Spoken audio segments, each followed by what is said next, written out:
दर्शकों, हमारी संस्था ज्योतिष चक्षु साधना केंद्र विगत 20 वर्षों से मानव जीवन पर पड़ने वाली शुभ अशुभ घटनाओं का अवलोकन कर रही थी तथा साथ ही साथ त्रिताप से पीड़ित जनता के कष्टों का भी आकलन कर रही थी।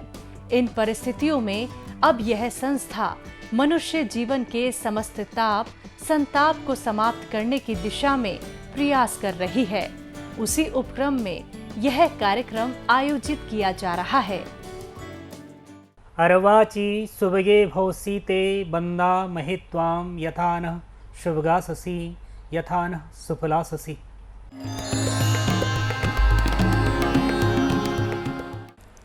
नमस्कार दर्शकों, आप सभी का बहुत बहुत स्वागत है हमारे बेहद खास कार्यक्रम ज्योतिष चक्षु साधना केंद्र में, और जिसके संस्थापक है आचार्य अरविंद जी, और मैं हूं आपके साथ उपेंद्र कौर। दर्शकों, जीवन में परेशानियां खूब होती हैं, परंतु वहीं जब हमें एक गुरु का सानिध्य प्राप्त हो जाए तो हम आसानी से उन समस्याओं से लड़ पाते हैं। और ऐसे ही एक गुरु का सानिध्य आपको इस कार्यक्रम से प्राप्त होता है। इस कार्यक्रम के माध्यम से आपको वो सारी जानकारी प्रदान की जाती है जिसे जानकर आप अपने जीवन में एक बेहतरीन बदलाव लेकर आ पाते हैं। और आज भी इस कार्यक्रम के माध्यम से आपको एक ऐसे ही विषय पर जानकारी प्रदान की जाएगी। क्या होगा विषय, जरूर आपको बताएंगे, पर उससे पहले मिलकर स्वागत करते हैं हमारे बेहद खास मेहमान का, जो कि हर बार की तरह आज में मसा स्टूडियो में मौजूद है। जी हाँ, हम बात कर रहे हैं ज्योतिष चक्षु साधना केंद्र के रिसर्चर डॉक्टर रामधर द्विवेदी जी का, जिन्हें विभिन्न उपाधियां भी प्राप्त है, जैसे कि वो साहित्याचार्य भी हैं, ज्योतिष आचार्य भी हैं, MA संस्कृत भी उन्होंने की हुई है, साथ ही साथ वो PhD भी हैं। तो बिना देर किए उनका स्वागत करते हैं मिलकर। नमस्कार डॉक्टर साहब, बहुत बहुत स्वागत आपका कार्यक्रम में। नमस्कार डॉक्टर साहब, इस कार्यक्रम के माध्यम से आप हमेशा ही हमें ऐसे विषयों पर जानकारी प्रदान करते हैं जिसे जानकर हम अपने जीवन में एक बेहतरीन बदलाव लेकर आ पाते हैं। आज आपसे जानना चाहूंगी विभिन्न प्रकार के योगों के बारे में। एक योग जिसके बारे में हम अक्सर सुनते हैं वो है राजयोग। राजयोग का जब भी हम जिक्र सुनते हैं तो ऐसा लगता है कि ये किस प्रकार का योग है और किस प्रकार से ये हमारे जीवन पर अपना प्रभाव डालता है। तो आज यही जानना चाहेंगे कि राजयोग किस प्रकार का योग है। धन्यवाद। विश्वेशं माधवं ढुंढिं दंडपाणिं च भैरवं वंदे काशीं गुहां गंगां भवानीं मणिकर्णिकां वक्रतुंड महाकाय कोटिसूर्यसमप्रभ निर्विघ्नं कुरु मे देव सर्वकार्येषु सर्वदा। श्रीमन्महागणाधिपतये नमः। भगवत्यै त्रिपुरसुंदर्यै नमः। समादरणीय पुण्यशाली श्रोताओं, उपेंद्र कौर जी, आज आपने बहुत ही उपयोगी, उपकारक, प्रासंगिक प्रश्न उठाया है। ये सभी के लिए जानना जरूरी है कि राजयोग क्या होते हैं। राज शब्द सुनते ही राजा का संकेतक ग्रह होता है, राजा का योग, राजा होने का योग। जबकि अब कोई राजा रहा न कोई रानी रही, राजा रानी का युग अब नहीं है। किंतु जिस युग में हमारे प्राचीन तपस्वी ऋषि मुनियों ने ज्योतिष के योगों का अनुसंधान करके इनकी व्यवस्था बनाई थी, वो युग राजाओं का था। तो जब राजयोग कहा जाए तो उसका अर्थ होता है कि जन्मपत्री में ग्रहों का योग इस प्रकार से होता है कि वो जातक उस योग के कारण भाग्यशाली होता है, अपने जीवन में सफल होता है और उसे हर प्रकार की सुख सुविधाएं प्राप्त होती हैं। अथवा उस युग में इसका मतलब था, राजयोग का मतलब था राजा के कुल में उत्पन्न हुआ राजकुमार, और ऐसा राजकुमार जो कि पिता ने जो राज्य, संपत्ति, यश, मान, प्रतिष्ठा अर्जित किया है, आगामी राजकुमार उसमें और वृद्धि ही करेगा, उसमें क्षीणता पैदा नहीं करेगा। अब हम वर्तमान युग में जी रहे हैं, तो इस युग में राजयोग कैसे बनता है, क्या होता है, तो इसके लिए एक ज्योतिष शास्त्र में बहुत प्रसिद्ध श्लोक है जिसे मैं हूबहू आपको सुनाना चाहता हूँ। उसके बाद उसका क्या मतलब है उसको भी स्पष्ट करूँगा। स्वगेह तुंगाश्रय केंद्र संस्थै रुच्चोपगैर्वावनिसूनुमुख्यैः क्रमेण योगारुचकश्च भद्र हंसाख्यमालभ्य शशाभिधानाः। ग्रह की कई परिस्थितियां होती हैं। ग्रह की उच्च राशि भी होती है, नीच राशि भी होती है। जैसे कि सूर्य प्रथम ग्रह है, तो यदि सूर्य मेष राशि पर हैं तो उच्च के हैं, अगर वो तुला राशि है उसके ठीक सामने तो फिर वो नीच राशि के हैं। इसी तरह से चंद्रमा, मंगल, बुध, गुरु, शुक्र, शनि, राहु, केतु सभी ग्रह जन्मपत्री में उच्च राशि के या नीच राशि में भी स्थित होते हुए दिखाई पड़ते हैं। राजयोग के लिए ग्रहों का युच्च होना जरूरी है, स्वगृही होना जरूरी है।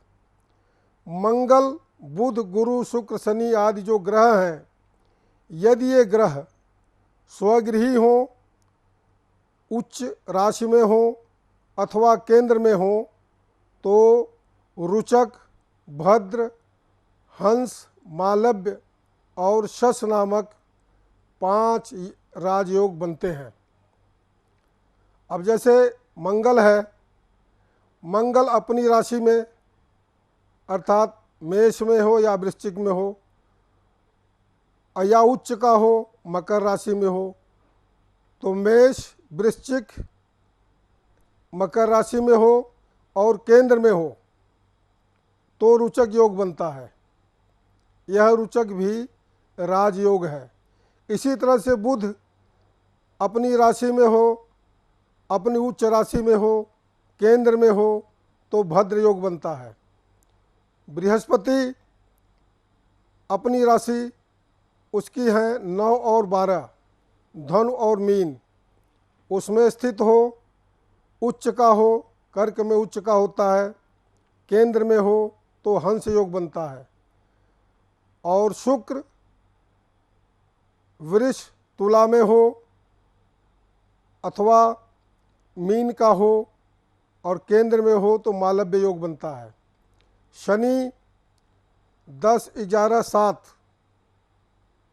मकर, कुंभ का स्वामी है, तो मकर और कुंभ में हो और उच्च राशि शनि की तुला है, इन राशियों में होने के साथ केंद्र में हो तो शश योग बनता है। ये तो है, किंतु सूर्य ग्रहों के सम्राट कहे जाते हैं और चंद्रमा मन का कारक कहा जाता है। चंद्रमा मनसो जात चक्षु सूर्यो अजायत श्रोत्रात् वायुश्च प्राणश्च मुखादग्निरजायत। चंद्रमा मन के कारक हैं, मन को प्रेरित करने वाले ग्रह हैं। हमारे मन पर चंद्र का पूरा अधिकार होता है। जो भी हम संकल्प, विकल्प, शुभ अशुभ सोचते हैं, उस सोच, उस निर्णय के अनुसार कदम उठाते हैं, प्रयास करते हैं। इसमें बहुत कुछ चंद्र की गति, चंद्र की अवस्था का भी योगदान होता है। तो सूर्य और चंद्रमा से युक्त हों ये जो योग बताए गए हैं, तो जातक राजा जैसा सुख सुविधा प्राप्त करता है, संपत्ति प्राप्त करता है। सबसे पहला योग था भद्र योग। भद्र योग में जो जातक उत्पन्न होता है वह बुद्धिमान, शास्त्रज्ञ, सम्मान पाने वाला, भोगी, विलासी, मंत्री या राजा, धर्म में तत्पर, धैर्यशाली होता है। उसके विचार स्वतंत्र होते हैं, निर्णय लेने में देर नहीं लगाता और क्षमा का भी गुण होता है उसके अंदर। इसी तरह से हंस योग, मालव्य योग, शश योग, इन सभी योगों में उत्पन्न हुए जातक अपने क्षेत्र में सफल, सम्मानित, प्रतिष्ठित, समाज में, कुल में सबसे प्रकाशित होते, सब में प्रकाशमान दिखाई देते हैं। ये सब सारे इन राजयोगों का फल है। तो ये संक्षेप में आपको बताया जा रहा है। शेष हमारा जो अनुसंधान केंद्र है, ज्योतिष चक्षु साधना केंद्र, विगत 20 वर्षों से ग्रहों की स्थितियां, उनके फल, फलादेश के बारे में अनुसंधान करके जनता का उपकार कर रहा है। तो आपके स्क्रीन पर जो नंबर्स दिखाई दे रहे हैं, आप उन नंबरों से संपर्क कर सकते हैं। आपकी जन्म पत्रिका में जो भी योग है, कुयोग है, शुभ है, अशुभ है, उसका अच्छी तरह से फलादेश किया जाएगा और इसके लिए आप प्रयास करें। धन्यवाद। तो बिल्कुल यहाँ पर दर्शकों आपने बहुत अच्छे से समझा कि राजयोग किस प्रकार का योग है और ये किस प्रकार से आपके जीवन पर अपना प्रभाव डालता है। परंतु ये बात आप कैसे जानेंगे कि राजयोग आपकी कुंडली में है या नहीं? ये आप तभी जान पाएंगे कि जब आप अपनी कुंडली का आंकलन अच्छे से करवाएंगे। तो यदि आप अपनी कुंडली का आंकलन डॉक्टर साहब से करवाना चाहते हैं, हमारे संस्थान से जुड़कर करवाना चाहते हैं, तो आपको एक छोटा सा प्रयास करना होगा। प्रयास क्या होगा? इन नंबर्स पे कांटेक्ट करना। देखिए दर्शकों, एक छोटा सा प्रयास आपके जीवन में आपको खुशियां दिला सकता है। यदि आप चाहते हैं कि आपके जीवन के सभी दुख दर्द आपके जीवन से दूर हो जाएं, तो एक छोटा सा प्रयास जरूर करें। इन नंबर्स पे कांटेक्ट जरूर करें और इन नंबर्स पे जब आप कांटेक्ट करेंगे तो यकीन मानिए आपके सुखों के ताले की चाबी आपको अवश्य ही प्राप्त होगी, क्योंकि हमारे संस्थान का सिर्फ और सिर्फ एक ही मकसद है, एक ही उद्देश्य है कि आपके जीवन से सभी दुखों को, तकलीफों को, परेशानियों को दूर किया जा सके और आपके जीवन में सिर्फ और सिर्फ सकारात्मकता भरी जा सके। तो चाहते हैं अपने जीवन में खुशियों की प्राप्ति करना, तो इन नंबर्स पे कांटेक्ट अवश्य ही करें। यहाँ पर रुक रहे हैं छोटे से ब्रेक के लिए, कहीं जाइएगा नहीं।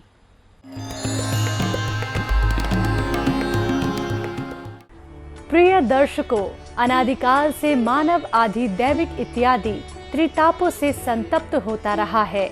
हमारे देश के महामनीषियों ने इस समस्या के समाधान हेतु अनेकों मार्गों का विशद उपदेश दिया है।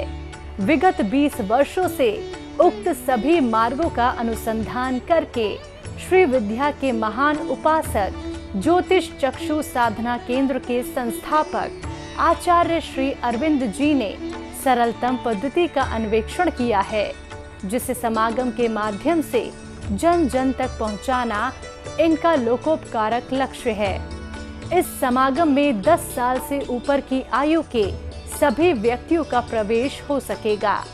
सर्वप्रथम जिज्ञासु जातक जातिकाओं को आचार्य श्री के द्वारा दीक्षा दी जाएगी। पश्चात अग्रिम कार्यक्रम संपन्न होगा। अगर आप समागम का हिस्सा बनना चाहते हैं तो आप हमसे संपर्क कर सकते हैं।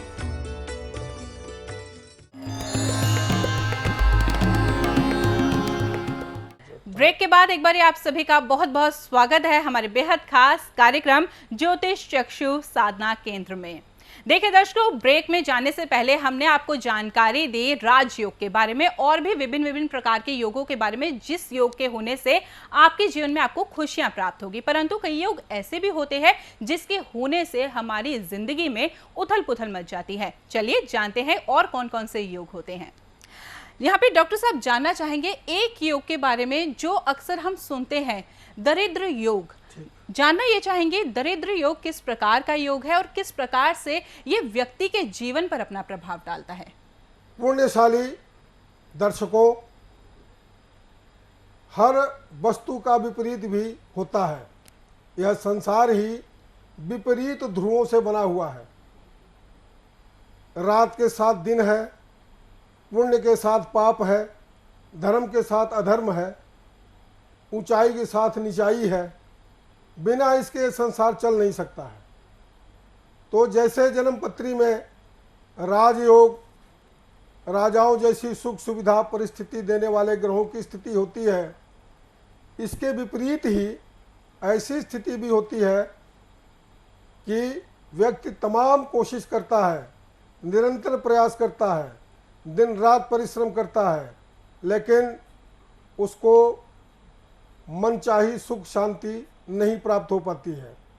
यहाँ भी ग्रहों के योग ही मुख्य कारण बनते हैं और उस योग को दरिद्रता योग, दरिद्रता देने वाला योग या दरिद्र योग ऐसे कहा जाता है। दरिद्र का शब्दार्थ है कि जिसको ज़रूरत की वस्तुएं नहीं प्राप्त हो पा रही हैं, धनहीनता, शरीर का स्वस्थ नहीं होना, मानसिक अशांति, ये सब कुछ दरिद्रता में ही आता है। जिस वस्तु की हमें आवश्यकता है किंतु हम उसको प्राप्त नहीं कर पा रहे हैं, किन्हीं कारणों से उसके लिए हम तरस रहे हैं, तो यही दरिद्रता का योग है, यही दरिद्र योग है। अब देखना यह है कि ये बनता कैसे है, ये क्यों होता है। आपकी जन्मपत्री आपके जीवन का शीशा है। आप शीशे के आगे खड़े होकर के अपना मुंह, आँख, नाक, कान सभी अंगों को स्पष्ट रूप से देख लेते हैं। उसी तरह से जन्मपत्री को देख करके ये अच्छी तरह से जाना जा सकता है कि इस जातक के जीवन में कौन कौन सी घटनाएं घटेंगी और इसके जीवन पर कौन कौन से प्रभाव पड़ेंगे। दरिद्र योग कब होता है कि देखिए, जन्म कुंडली में आय स्थान, आमदनी का घर एकादश स्थान होता है, भाग्य का 9वां होता है, धन से तात्पर्य है अचल संपत्ति, जमीन जायदाद, सोना चांदी रत्न वगैरह, उसके लिए दूसरा घर होता है। तो जिस जातक की जन्म कुंडली में द्वितीय घर, नवम घर, दसम घर और लग्न ये पीड़ित हों, पीड़ित होने का मतलब है कि जब ग्रह नीच राशि में होता है या अस्त होता है या वक्री होता है या पाप ग्रहों से दृष्ट होता है, निर्बल होता है, तो उस स्थिति में जातक बहुत बहुत परिश्रम करे, प्रयास करे, 99 सीढ़ी पार कर लेता है, 100वीं सीढ़ी पर जाकर फिसल जाता है। ये है ग्रहों का चक्कर। तो इससे भी उपाय किया जा सकता है, क्योंकि अब आप बाहर निकल रहे हैं, बरसात हो रही है, लेकिन आपको बाहर जाना बहुत ज़रूरी है, तो उसके लिए कोई न कोई आप उपाय करेंगे। या तो गाड़ी में बैठेंगे, गाड़ी में नहीं बैठ सकते हैं तो छाता लेकर चलेंगे कि बरसात की बूंदों से बचाव हो, धूप से बचाव हो। तो ये ऐसा नहीं है कि जन्मपत्री में अगर दरिद्र योग है, धन नाशक योग है या धनाभाव का योग है तो आदमी सिर पर हाथ रख के बैठ जाए, नहीं। आप अनुसंधान केंद्र से संपर्क करें, आपके जन्मपत्री में स्थित ग्रहों का अच्छी तरह से आकलन करके उनकी अवस्थाओं को देख करके, क्योंकि आपको मैंने पहले ही बताया है कि यह जगत द्वंद्व से बना है, अगर अंधेरा है तो रोशनी भी है आएगी। तो ऐसा नहीं है कि तुरंत तो जो ग्रह दिख रहे हैं वो धन नाश का, धन नाशकता का, धनाभाव का योग बना रहे हैं, तथापि उनका उपाय किया जा सकता है। हर चीज़ का उपाय संभव है। इसके लिए आप हमारे रिसर्च सेंटर से संपर्क करें तो हम इसके लिए पूरा उपाय करेंगे। धन्यवाद। तो बिल्कुल दर्शकों, यहाँ पर आपको बहुत अच्छे से समझाया कि दरिद्र योग किस प्रकार का योग है। परंतु दर्शकों, आप कैसे जानेंगे कि किस प्रकार के योग आपके जीवन में लगे हैं, कुंडली में लगे हैं, क्यों आपके जीवन में समस्या आ रही है? ये आप तभी जान पाएंगे जब आप अपनी कुंडली का आंकलन सही से कराएंगे। जब तक आप अपनी कुंडली का आंकलन नहीं करवाएंगे तब तक आप ये सारी बातें बिल्कुल नहीं जान पाएंगे कि आपके जीवन में जो समस्याएं चल रही हैं उसके पीछे के कारण क्या है।